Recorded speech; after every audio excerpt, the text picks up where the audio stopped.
武道歴45年、鉄の拳を持つ男高石橋さんが少林寺拳法の技術に迫る。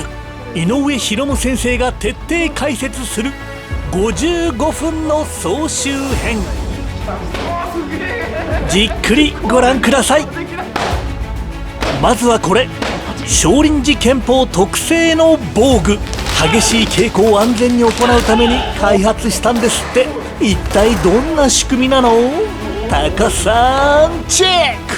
これ少林寺拳法の防具と川島先生、ハンサムの川島先生。ハンサムな川島先生が黙って叩かれてくれてる。すいません、ありがとうございます。どうです叩き心地？いやもう最高ですこれ。じゃあ正拳ね。これでも、ちょっといきますね。いきます。嬉しそう。はい。今日はね、タカさんの鍛錬を取りに来たわけじゃなくて、じゃないですから。少林寺拳法のね、紹介に来たわけなんですけども、またお邪魔してます。川島先生、この高石橋の月はどうでした？いや、すごい受けてる方もずっしりと重みを感じて、すごい気持ちよく受けさせていただきました。気持ちよく。この防具っていうのはなんか工夫があるんですよね、なんかね。そうなんです。内側の1枚目と、そしてこの表面の黒い方ですね、2枚目、この二重式になることによって衝撃を吸収する。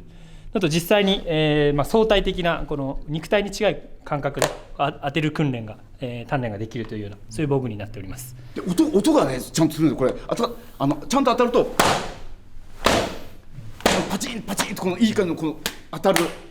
であれなんですよ、なんかずれちゃうとなんかかするとなんかずれちゃうとで当たるとパーンっていう、正確に当たったのがよくわかる。であと見ててすごいのが、ちゃんと横の脇腹まで綺麗にここ残ってるんですよ。ここだから例えば倒した時にこのドン倒して横からパーンっていったのもちゃんとここで受けられるようになってるんですよね。いや本当によくできてると思う。お高いんでしょう。はい。これは少林寺拳法で開発したんですか？はい。黒帯ワールドでも、おなじみの井上先生をはじめとする先輩の職員の先生方が研究して開発した防具になっております。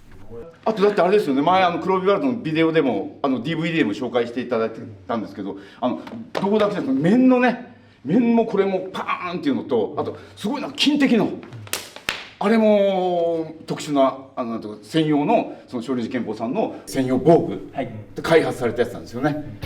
そうなんです。少林寺拳法の防具はすごいんです。大いなる遺産2から振り返ってみましょう。すごいです。打ち合わせです。打ち合わせです。月ですか？そうで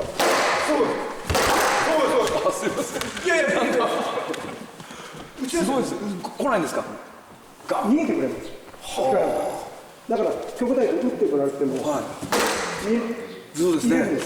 ただこちら打たれるから、こういうことが来るんだなっていうのが体感できる。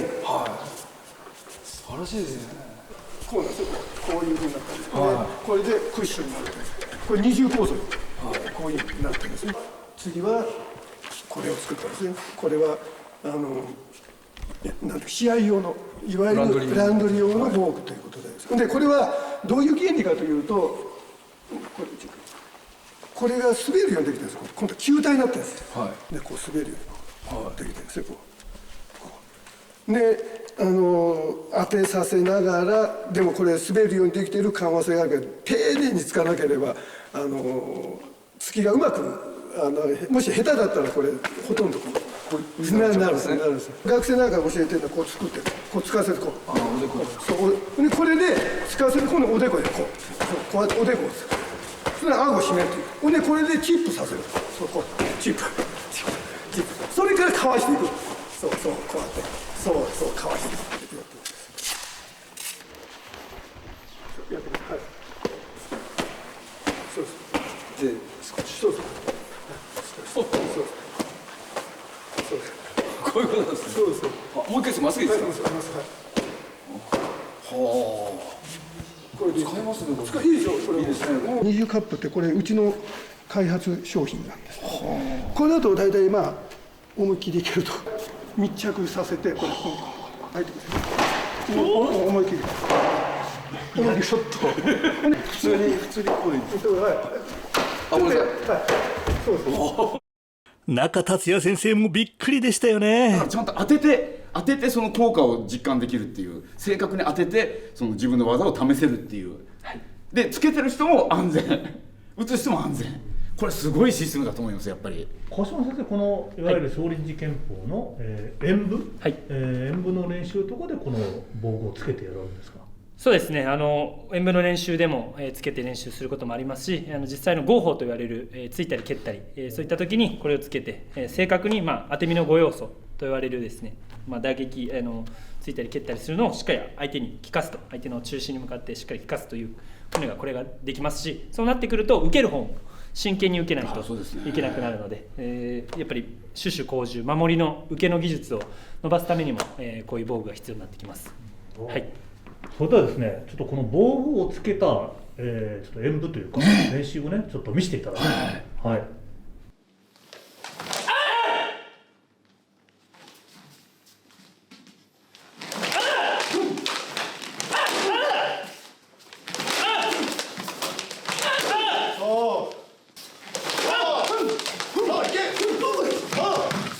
そう固めて、そう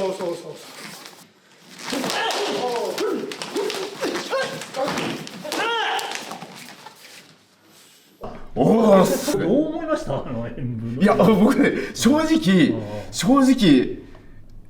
予想はしてたんだけど、その予想のはるかに上を行く、いやだからちょっともう度肝抜かれちゃった的な感じはありましたね。具体的にはどういうところ？一つ思ったのは、僕もちょっとね勉強不足で申し訳ないんですけど、一応決められた手でやってるんですよね。こう来たらこれがこう来て、でこっちはこう返したらこれっていう、でもそれがね全然感じられない。なんかあたかも用意どんでその戦ってるように、なんだろう、その迫力っていうか、本当になんでしょう、やり合ってるって感じ。その来たのを受けて、アクションって言っちゃいけないんだけども、来たのを受けて返して、で返してきたのをまた受けてこうするとかじゃなくて、もう何が起こるか分かんないみたいな感じを非常に感じましたね。それともう一つは、とにかくこのさっきのね、すみません、パーンっていうのがパンパン入るじゃないですか。であれでちゃんと全部が的確な攻撃になってるっていう、それが見てても分かるっていうのがすごいと思う。川島先生、このね、演武だから、動きが決まっているはずなのに、決まってないように、しかも本当に一個一個の動きが武術的に、決まってる、入ったとかいうふうに思っちゃったわけですよ、僕も。それはどういう理由があるんでしょうかね。そうですね、やる動き、例えば攻撃であれば相手の上段に向かって突くっていうのは決まってるんですけども、やはりその瞬間瞬間の間合いだったり、相手とのこの空気の読み合いみたいなものがあるので、微妙に同じことをやってるんですけども、生き物のように毎回少しずつ状況が変わってくるので、それをしっかり見て攻撃、思いっきり、目標に向かって攻撃するね。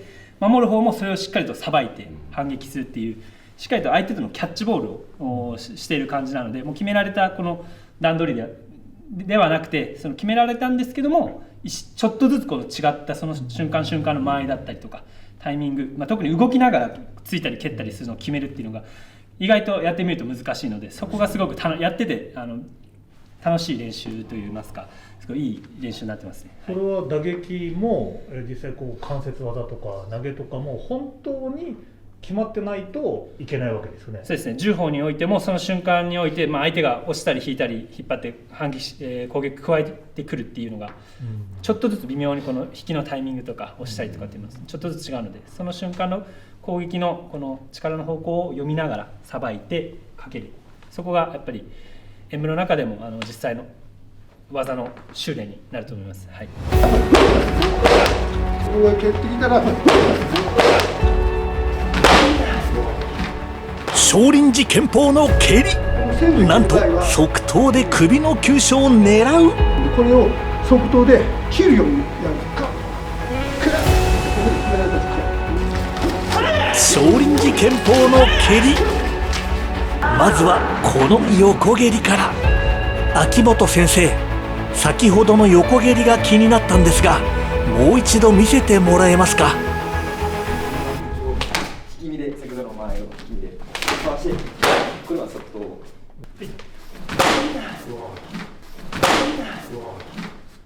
さあここからは井上博夢先生に解説してもらいましょう。井上先生、はい、どうですか、この秋元先生の横蹴り、すごい僕ら印象に残ったんですけども、で側頭蹴りはこう出したように足を指を、こういうふうに曲げて親指が上に向けるパターンと、指はみんな上に向けて、そうするとそういうパターンと2通り使い方あるんで、はい、で指を上にやるとこれ、要は心筋油がぐっと張ることによってこれが出てきやすいんですね、これ。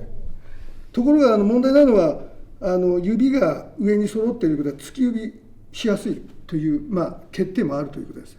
でもう一つはこれ指を曲げてやると、これは出づらいんですけども、でもグッと出して、そうするとこれ突き指がなかなかしないと、ここに当たってもこういうふうに来てこういうふうにやるのかこうやるのかで違ってくる。そうすると何かというと、ここの打棒の棒をちょっともらうと、側頭蹴りは使い方として、大きく言って今2通りあるとして、こういうふうにするとこれかかとの方の側頭ですね。かかとの方のこの側頭、これ点になるんですね。打棒の棒で言ったらこうですね、ここですね。ということは側頭のあるこの部分でやる場合、これは水月だとか前三昧だとか、こういうふうに肉体のところの、あるいは団地もそうですけど、大体水月、ここを狙うとなったら大体急所は点なんですね。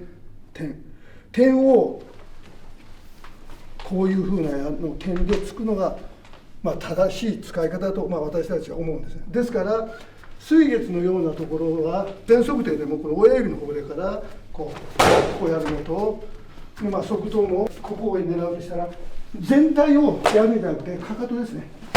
かかとの方の側頭をで、蹴るような状態です。どうつけると全体で蹴るようになっちゃうんですけど、基本はですね、側頭のこの線上、この線で蹴る場合は実はちょっと危ないんですよ。こっち来て、こういう上上げて経脈という、ここで経脈、こういうふうに一つの筒になってるんで、線になってる。線に対しては線でやった方がいいということです。だからこういうところは脈だから、点で狙うよりもこれ脈で流れてますから、あと筒になってるんで、急所あるんですけど、点の急所あるんですけど、こう脈が流れてるんで、これを側頭で切るようにやるんです。線で捉えるんです、その場合は。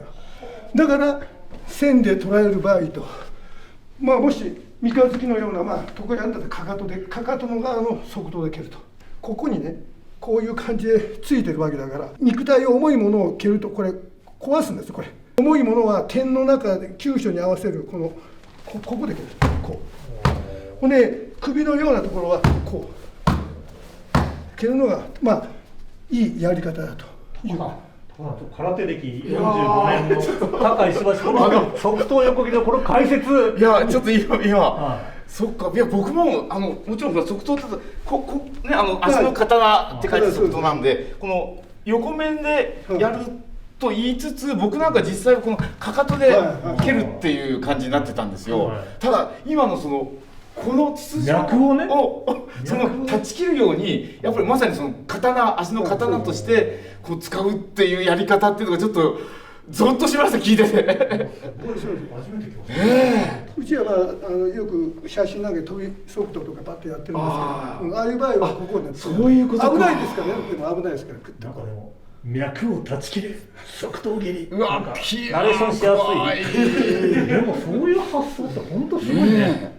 経脈の脈なんで、だから線でね、十分こういう首の弱いところだから、もう今言うようにここを痛めることはないんですね。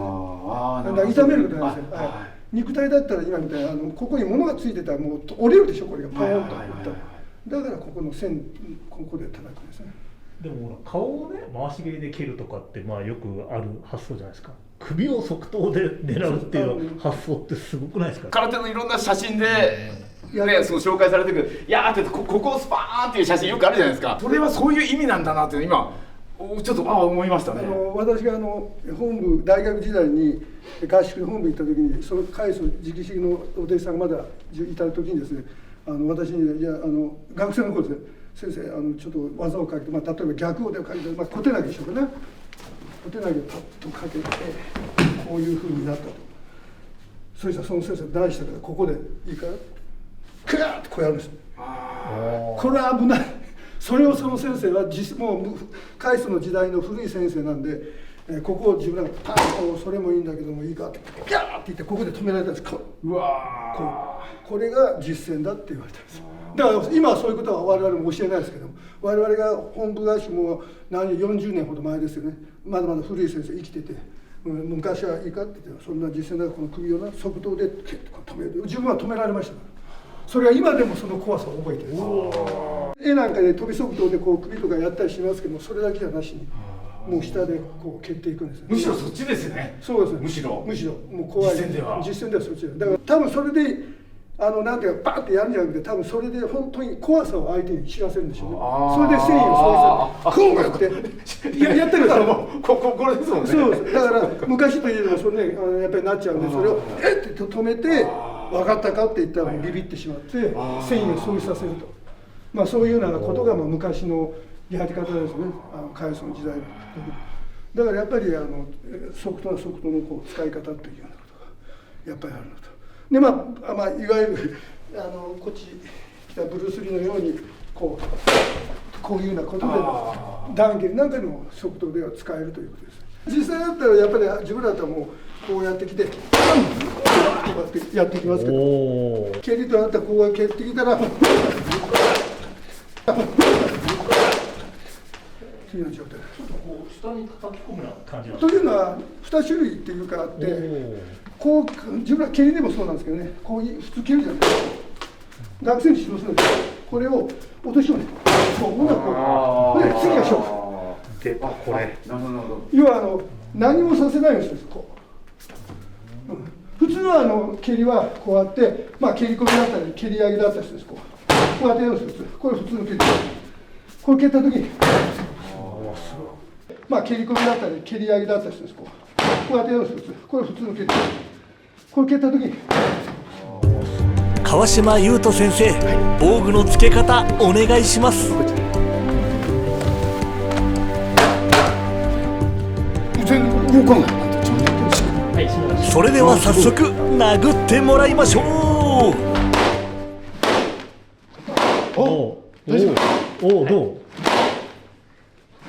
どうですか。意外にそんなに衝撃が来ないんですね。2つあるから。そうなんですよ。すげえ。でもすごいですよ。やっぱり体重がこうつってくるのはものすごいくる。これだけの突きですよ。すごいよね。これだけの突き、衝撃をちゃんと吸収してくれてるの。これどうなってるの。中も硬いんだ。中も硬いもの同士はこすごいな。でもちょっとびっくり。ほう、すごい。ちゃんと中の人安全。テレフォンショッピングだったらねおいくらですか。ね、お高いんでしょうって。すごい。いよいよ井上先生の怖いな。ちょっと最初井上先生の横蹴りをゆっくりめでお願いします。横蹴りを。年はなんか同い年なんですって。同い年です。同い年。じゃあまずこれちょっとこう前かがみになって。どちらでもいいです。足首をちょっと使うと。でもじゃあちょっとだんだん強くしてみてください。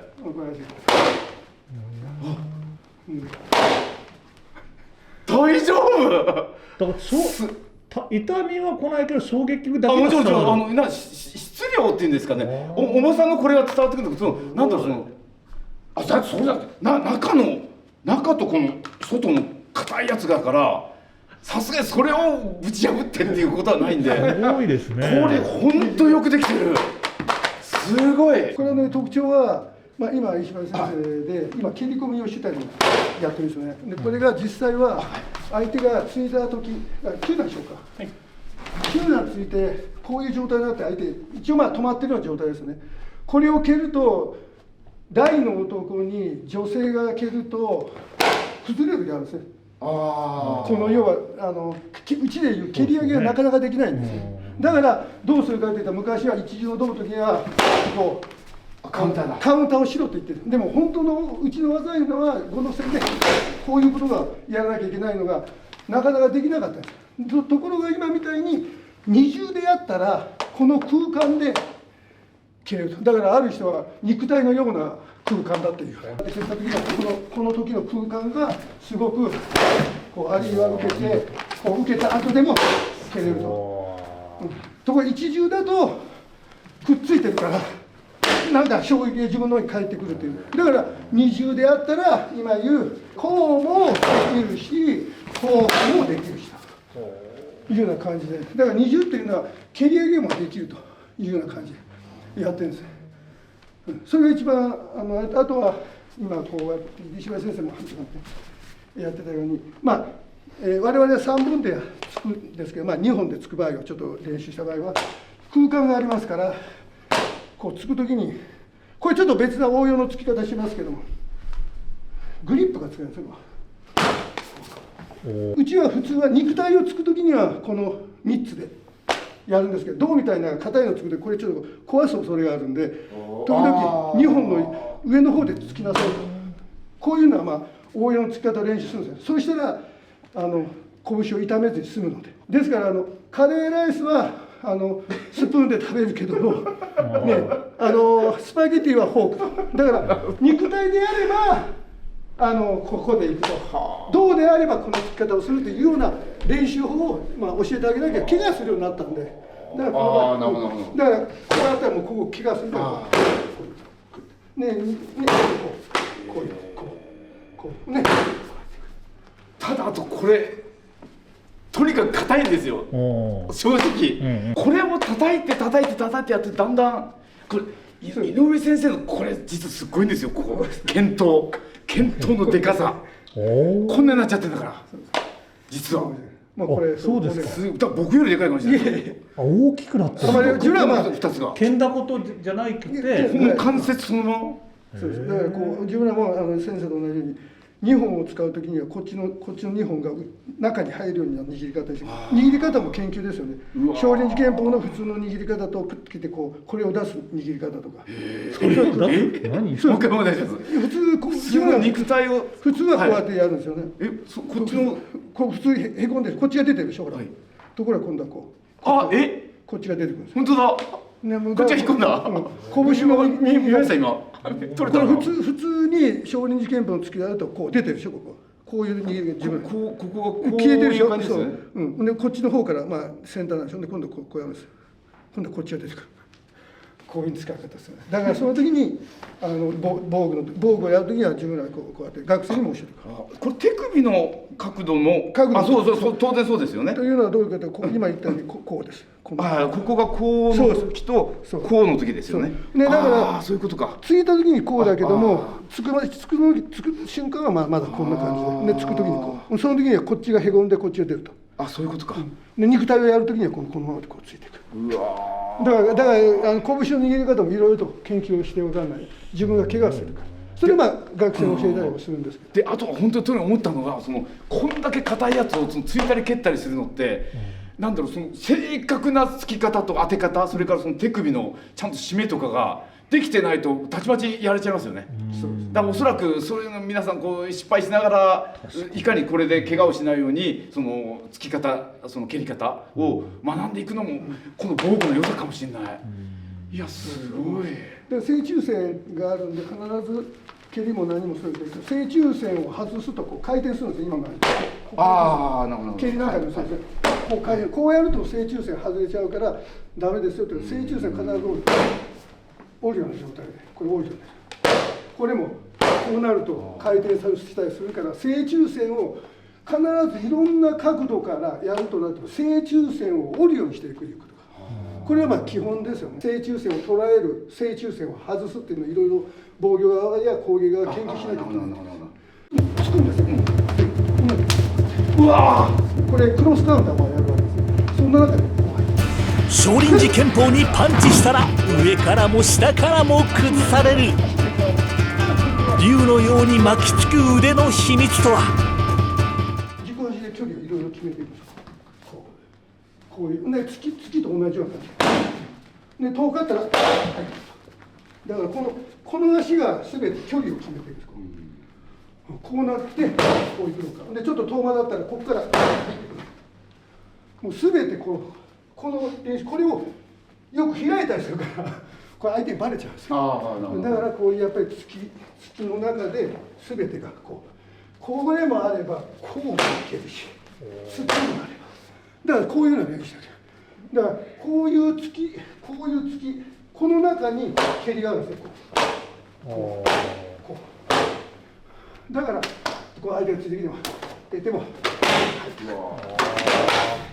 井上先生、タカさんにも体験お願いします。こういきますね。これも一つこれも軽くいきますか。ね、パッと張ってこれで見えないんですよ、蹴りが。でだよね、ここから見ててもそれ分かる。ああ、見えないでしょ。そうか。で、これそうですね。あと筋的ですよね。筋的なんです。うわー、やだな。だからまあちょっとこれすごい。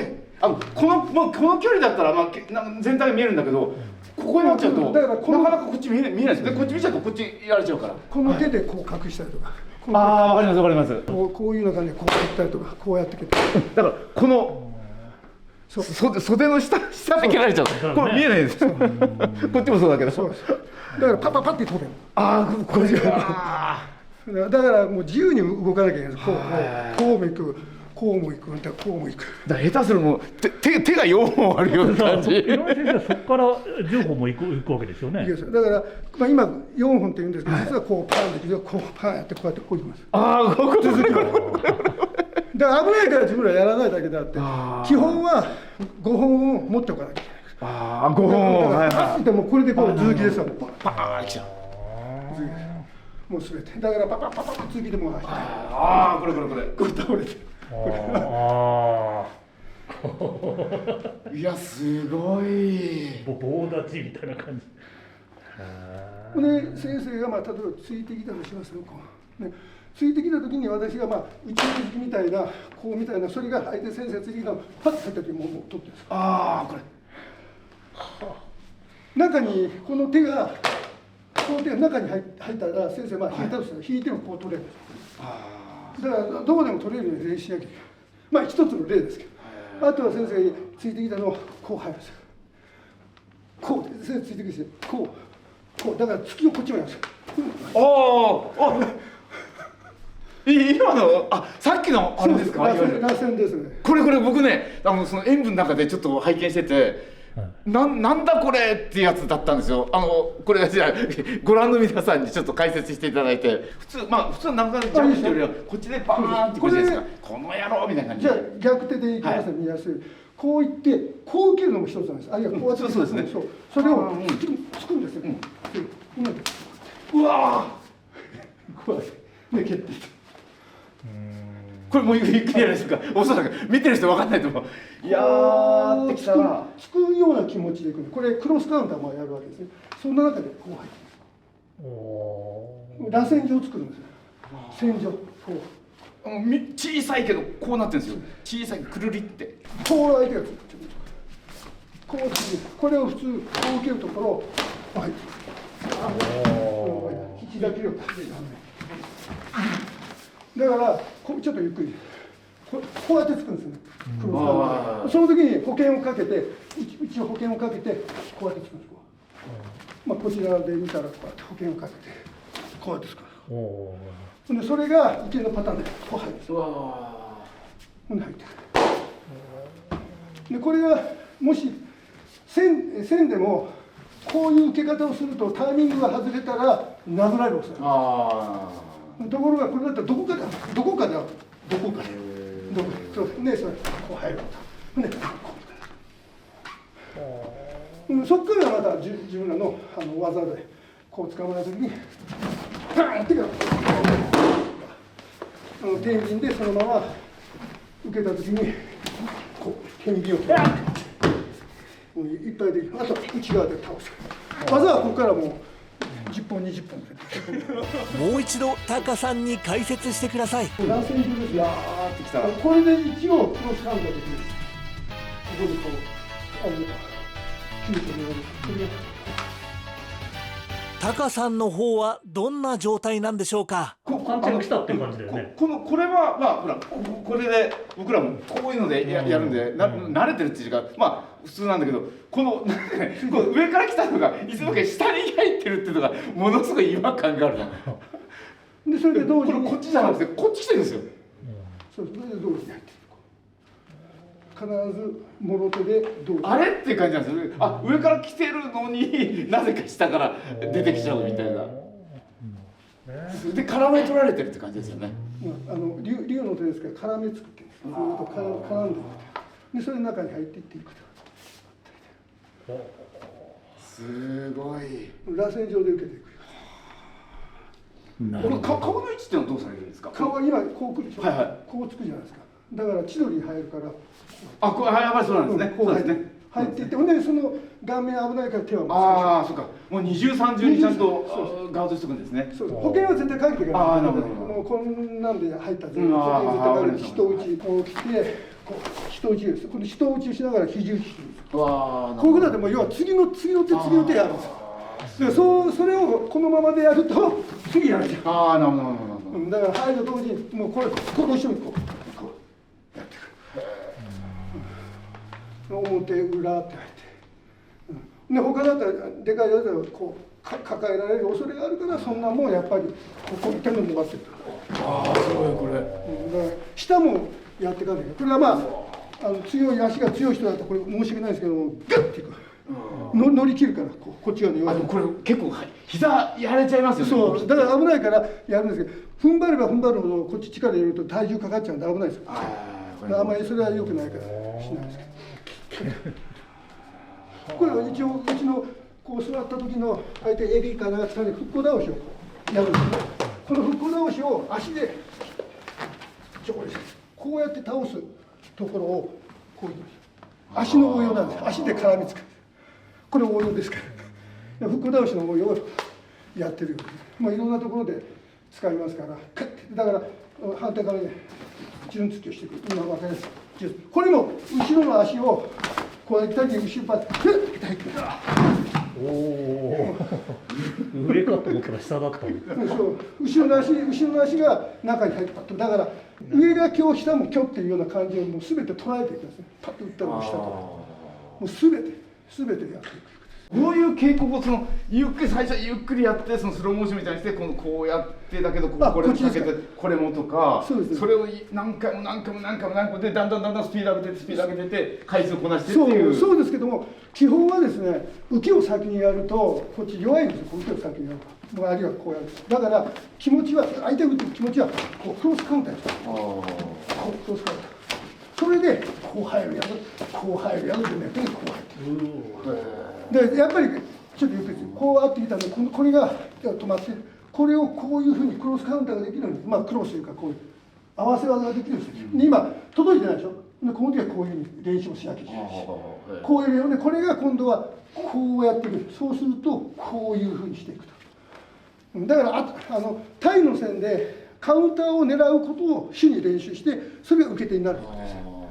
もう全てそういうふうにやって全て受け手がそういうふうになっていくということでね。だから本当カウンターだと何にもできないですよね。ポンってもう自分がやった瞬間にも分かってるから。そうカウンターもそういうやっていかない。応用でこれ難しいことやってるんですけど弓剣士の最初の緑指とかで習う技で相手腕を掴まれた時にこう手法に入るとか、そういう時にこの腕を回す感覚の練習をもう最初からやってたりもするので腕をグッと押さえられた時にスッとこう相手を崩すように手法を取るこういったところでここからスッて抜いたりとかスッと中にかける練習この今言った井上地が突きに対してスッと入っていく感覚っていうのはいろんな技の時に感覚として多分入ってるんですよ。白帯緑帯それがだんだん突きとか合法の中にミックスしていくと井上先生みたいにいろんな応用が手でやってることまた次足でやってみたりとかっていうふうに広がっていくのが面白いところです。だから最初のその初心者の頃の稽古もいかに大切かってことですよね。そうですね。そのいろんな感覚をちゃんと養っておくということと。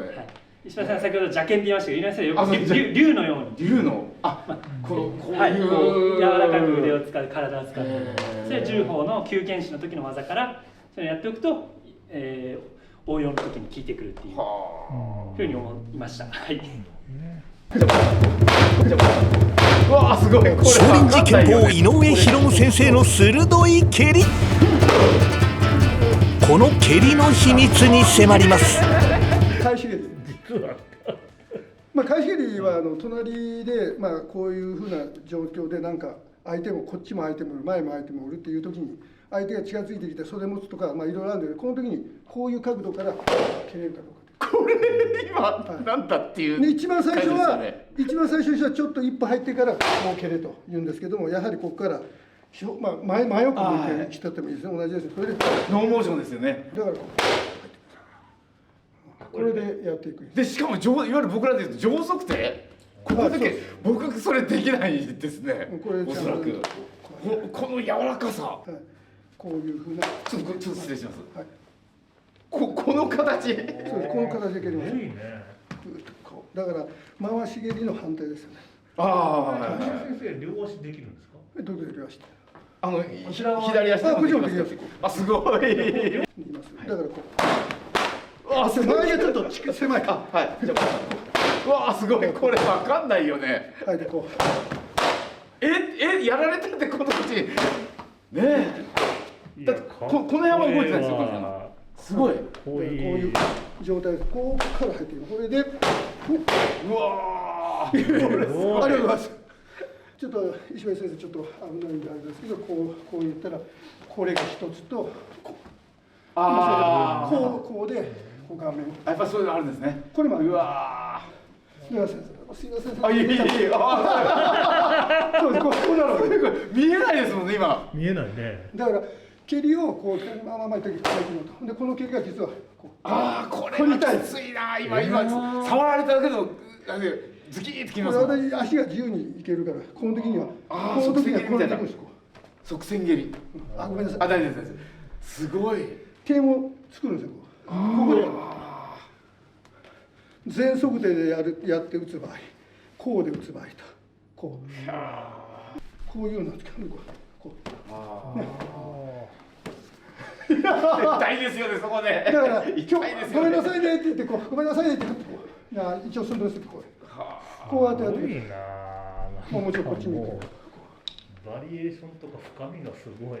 だから今さっきの拳のことでもそうです。足の使い方、指のあれですね、こう形ですね。形を作らないといけないです。これ側頭こう全速手と足首の練習もいろんな形の武器になっちゃうって感じですよね。もうすべてそういうふうにやっていかなきゃ、今空手のこういう保険から、今先に石橋先生こう裏剣からすべてが使えなきゃいけないから動きの中ですべてでやっていく。こういう場面がよく使える場面ですね。演武でやってた下段返し。おお、なんだすごい。こういう状態です。すごい。これからラスト。内側からちょうどね受けたところで止まってこういう角度ですから。こういう角度だったらまっすぐではなかなか蹴りづらいです。だからこう蹴るにはこうからの方が蹴りやすいと。面に対して直角にいくんですよね。面に対して決定できるんです。でラストもう一回、そうすると今川島やってるこうやって蹴る。これが返し蹴りの特徴ですね。特徴です。これいい感じです。だからいろんな角度から蹴れなきゃいけないんで。しかも正中線をしっかり今みたいに取っているのが大事。石破さんちょっと今秋元先生の代わりに入ってさ、回し蹴り。はい。回し蹴りを。蹴りに来ました。蹴りに来ました。ああすげえ。これ何にもできないよ。危ねえ、なんか危ないね。すごい。ふわっとするねこれ。もう一回いきますね。これで蹴りに来ました。わあ本当だ。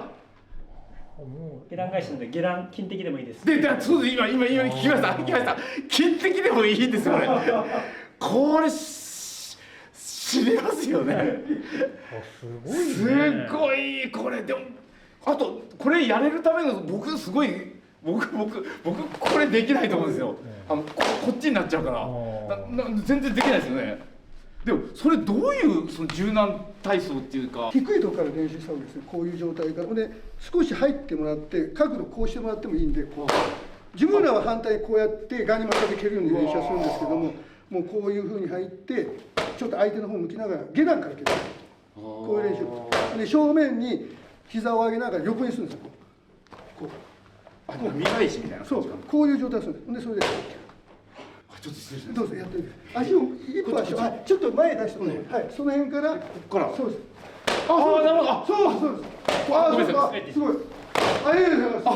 でも鉄器商さんのこれおこれのパーンって感じ。あ、すごいすごい全然。あ、でも教え方がお上手ですよね。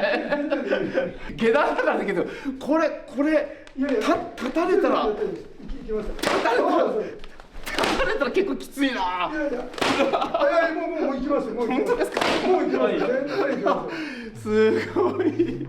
でもここで蹴るって発想なかったですよね。なるほどね。いやー、勉強になった。教えても教え方も上手、本当に。まあもう出来上がってる。いやいやいやいや。先ほどの演舞のね一個一個の技でさ、僕らが一回見ただけでね、あ、こっちのこう気になるって思った、そこをお聞きしただけでこんなに深いってことはさ、あの演舞の一個一個にどんだけのそうですよ。ねどんだけのものが入ってるかですよ、本当に。えねいやもうありがとうございます。驚きだよね。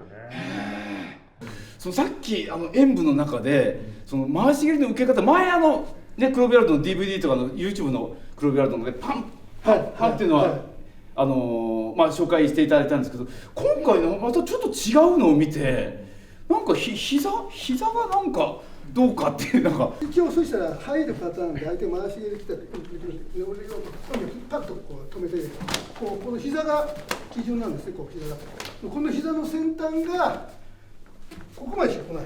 ほんなら膝が基準だからこう合わせる。ほんならこうやってきますね。こう蹴ってきますね。で間合いをこういうにしたら当然蹴れない。ね、今度は間合いを詰めながら角度的にここまでしか蹴れないから間合いを詰めながら位置はこれよりもちょっと内側にだからこう蹴る。あ、今のこのフットワークがなんか、だからこう来てパッてきた時にこれ裏剣で、あ、でもそんな無駄な動きはしてないんだ。はい、少しだけ蹴ってこういきます。ここが基準だからこう開いてこう入る。はい、蹴ってください。こういう中段蹴ってください。こうね、この膝をこう入る。ああ、いなくなっちゃったよ今ここにいる人が。あれ？膝のちょうどですよね。はい、西村先生がこう蹴ってこの周りで蹴れないでしょ。まあ膝が当たりますけど蹴れないでしょ。でこう伸ばすじゃないですか。でこれよりも内側にいたら蹴れないでしょ。だったら間合いと位置をこう変える。ああ、みんな崩近づくのと同時に角度も角度変えつつ近づいてる。そうして相手の正中線をパッてこう捉える。正中線捉える。でもう一回蹴る。こううわ、これだ。正中線捉える。足はここう入う来てってきたら、こう入る。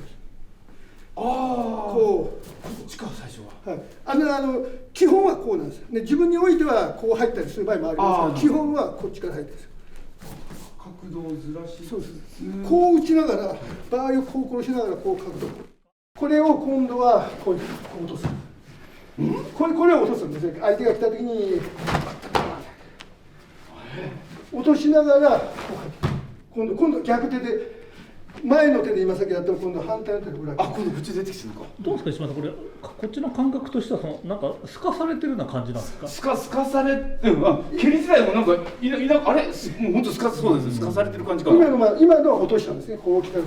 はい、これはパンこれは分かるんだけど、角度取るのはほら空振りみたいになっちゃう。で空振りになりつつですよ。やっぱり一番すごいのっていうのがもう本当にカウンター一挙動でポンってきてるんですよ。蹴るのと同時ぐらいにも。だからそこですよね。一挙動です。一挙動。こっちはもう何にもできないです。あとはさばきもこうさばくんではなくて重心をパッと外すんですよ。じゃあそっちが不安定になっちゃうんだ。そう、不安定で安定がしていくような感じ。だから踏ん張ったりしないですよ。だからパッとこう入ってくる。長瀬のされてるじゃないですか。やっぱりこう重心がこう構えて重心ちょっと外して足がかってる。これちゃんとそういう稽古を普段からいろんな積み重ねやってないと絶対できないですよね。でも井上先生、演舞の中からここに目をつけた高さはなかなかすごいですよね。いやもうすごいです。今言う周りや位置関係やと言われるのもすごいやっぱり武道の本質を知られてるっていう感じします本当に。できないだろうなきっと。これでも相当なレベルなんじゃないですか。あだと思いますよそれは。はい。これ技術としてはなんか名前があるんですか。今のはこれは払い受け段付きですね。こう払って段付き。同じ手でやるんですよね。今の応用はこういうふうにしながらこうで、同時にやる。これは応用なんですけどね。だからでもやっぱりこっちがあれば反対も作らなきゃいけない。さっきおっしゃってましたよね。もうどんなことでもできなきゃいけないって。そうだから今のちょっとしたことでもこうやって石橋先生やっぱ違う技がこう来た時ちょうど空いてるからもう金的が入ってます。もう本当はこういう金的だとかいろんなことしなきゃいけないです。だからパッと当てにこうやるけど金的パッとやったりとかして。自分らもそれをみんなやりますから金的やって。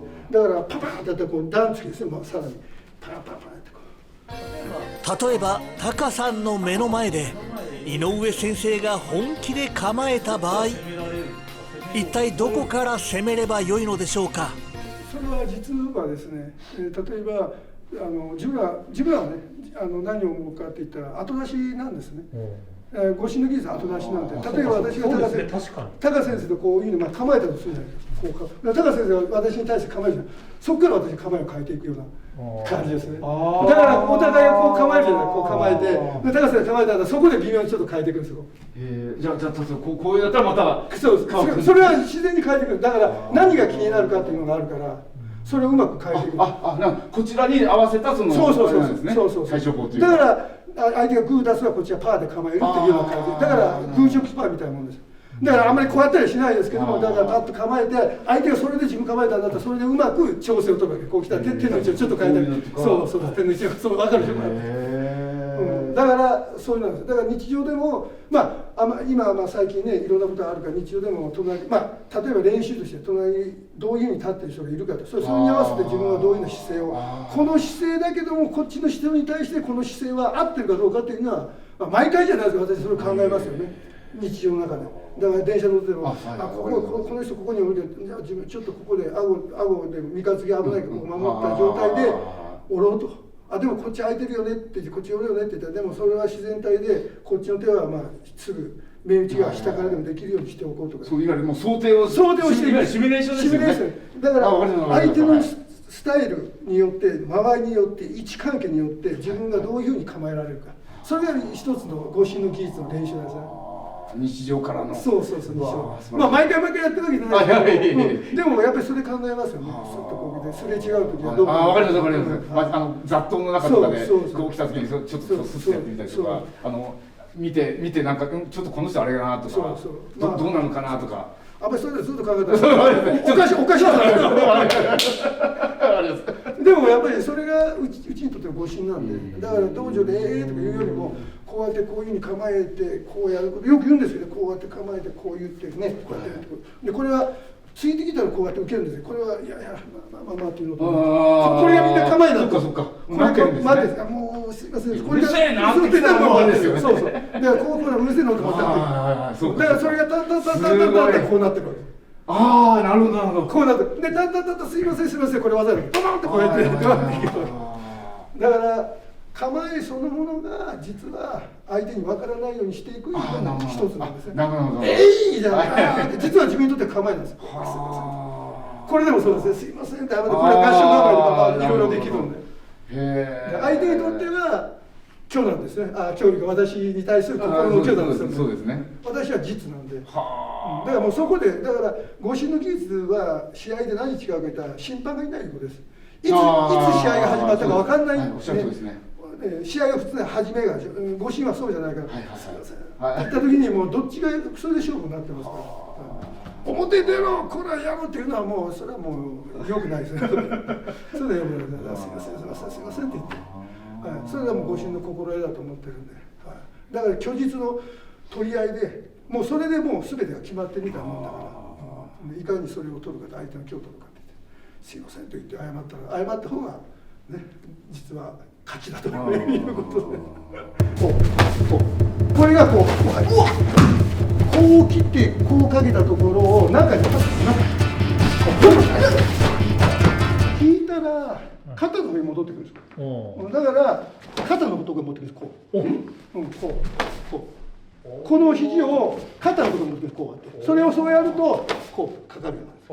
まあ今横剣でも何でも同じなんですけど、縦剣でもでかかるようになるんですよ。でそれが今度はかからない肘を普通にこういくでしょ、こうでこれがこう、うわっ、これ本人何も知らんかったから今本人知らんかったあって言ったんですよ。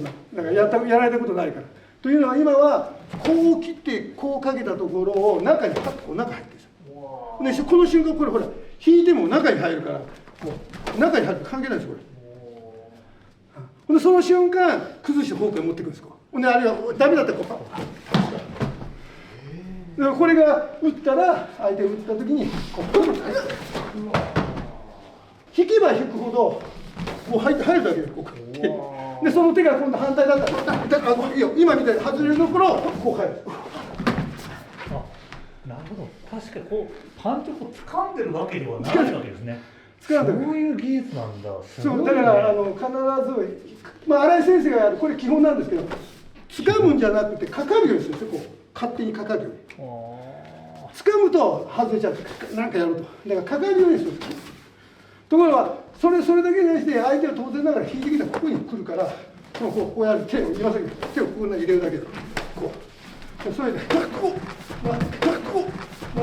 うでこれが手がもう一つつけるとこうこうわかんない。これが肘がこう来たんでこう入るこう入るそれ基本はでもこれですよ。こう入ってごめん腕がこういく。指大丈夫。こう来てこういくんですよ。必ず引くからこうでその瞬間に引いたら入るんです。こういや別に落として今みたいにこうなるでしょ。こうなったらこういくんですよ。絶対次もあるこれだからそういうようなことをやるんですね。そういうふうにしてやってでそれ上段突きだったら同じくこれ引くでしょうが引くんですこれ肘を中にですこの突きがそうですこうやったりこうやったりしてね。それでこれだから肘を捉えてほんでこっからいいですか。今肘を捉えてこう投げてるでしょ。でこっからじゃあ手首は取ってねえかって言ったら実はこっから手首こっから手首固定してから固定してるんですよ。固定してからだからそういうふうにして全てやっていくいうことです。だからこれ話からちょっとゆっくり確率圏で蹴るでしょ。こうから内側から蹴るこれも中に入れる足をで引くと当たるようになってる。だからこうやってからこう蹴るんじゃなくて受けたら中に入れる。今みたいに相手が引いたら入るようにできる。相手に持ってってもらったんですね逆に。そういうふうに組むんですよ。だから必ず防御反撃のセッティングっていうのはだから今さっきこうやってきた自分はだから今さっきの返し芸で受けたとするでしょ。受けたらこうするんですよ。ほんで相手引いたら返し芸でやるんですよ。パーってやってだから必ず入るようにするんですよ。セッティングはもうみんなすべてですよ。ねこうねまあ今言う違う反対側次今度は上段突きでこれもそうでしょ。こうだから螺旋状ですね。こう螺旋状踏んでると肩の方に来る。だから今さっきの原理で理屈は同じ肩の方に絶対来るからこのところへ持っていくんです。こうで相手引っ張ってきたら肩にもう全てですよ。で保険は一応かけておく。こう保険は危ないからこれ保険かけてこうね入るねこうで手でもかけてたら何とでもなる。だからかけてここの手首取れるしこういう状態で取れるとでこうも取れるし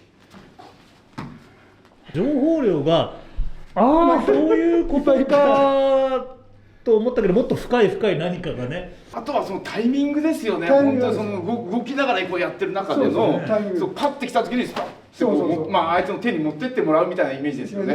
タイミングですそれは本当にもう何回もそれやってっていう。こういう人相手にパンチとかさいや出せないよね。そう何もこういうのが出せないよね。できちゃう人って分かっちゃうともう何もしたくなくなるよね。いやちょっとこれはだから蹴りも何でも私やってるのはみんなできるということです。集団でもこう蹴ってくるでしょ。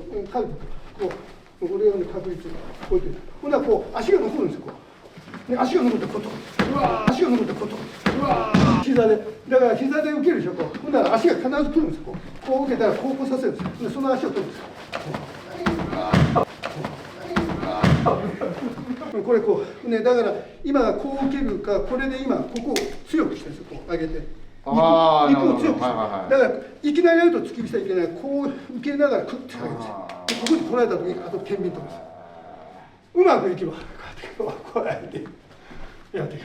私がパッとやっても彼らもすぐできちゃうんですよ。原理その上でというのは少林寺拳法の基本技を彼らやってるから地方に行ってもそうです。一瞬4段5段の人がいてパンってみんな分かんないですよ。何されたかで説明したらすぐできちゃう。それ何か言ったら基本と法規をしっかりしてたら自分の応用技すぐできますよって本当に8割方みんなできちゃう。しっかりやってない人はできない。みんな応用ですが私がやってるのは今のあれもみんな応用なんで基本の大事さと法規の大事さこれをしっかりやりなさいよって言ったらもうみんな一生懸命やります。それが少林寺拳法の自分はやっぱりいいところだと思ってるんで。井上先生、今回もありがとうございました。さあ次の少林寺拳法シリーズをお楽しみに。